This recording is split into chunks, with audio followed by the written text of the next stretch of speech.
my name is Daniel Pease, and this is a book called Always Watching, which I published last year. I'm going to read a segment of it.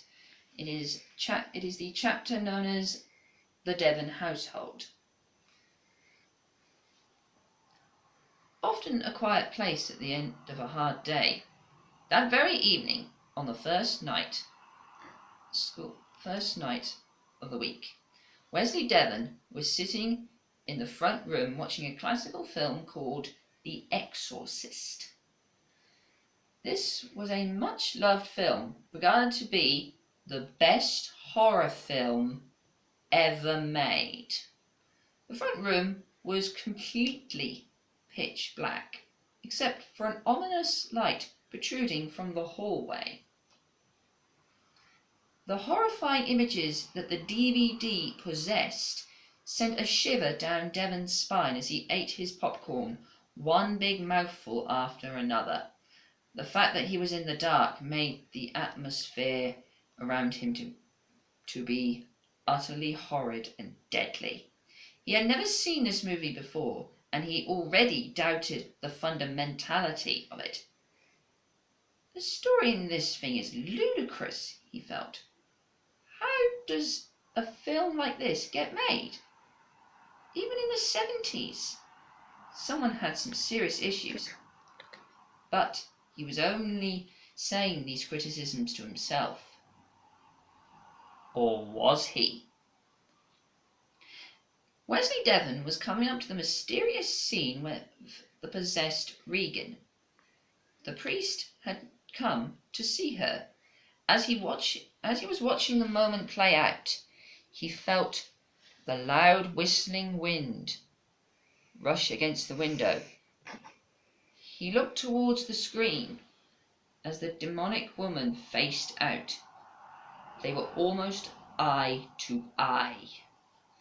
As he gazed long and hard, the eyes of the film character seemed to change to a red shade. Wesley felt more hooked than he should be. Did he see things? Was it the videotape having a funny 5 minutes? He simply couldn't think. Suddenly, a light bulb from above him flickered on. Wesley shielded his eyes as the yellow bulb light swallowed the blackness of the room. He turned to see his dad, Peter, standing at the doorway. He was a tall man with brown hair, wearing a dressing gown and carrying a cup of tea. "What are you doing up this late?" he asked inquisitively. "I would have thought that film would have ended by now." He came into the room further and stood with his back to the door. Wesley turned back to the television screen to see that the red light had vanished. He cleared his throat as he turned off the TV and stood up to face his dad. He was wearing his pajamas, neatly pressed, and wearing fluffy slippers. "It is insane, all of this ghost stuff," he said aloud. "Don't you go and worry about that, son," his dad said. "I'm fairly sure this is just a dumb story that one of your friends read off a cereal box." He looked on the clock above the fireplace. "Come on now, it is time you were in bed. You can watch more of that film in the afternoon tomorrow. It's amazing how hard you have been working. Keep going, my man."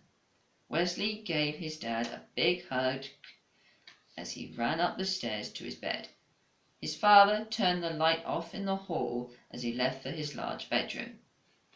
Wesley had a great deal of respect for his parents, but he had no idea of a dark secret the family was hiding, one that would betray everything he knew about the people that had brought him up.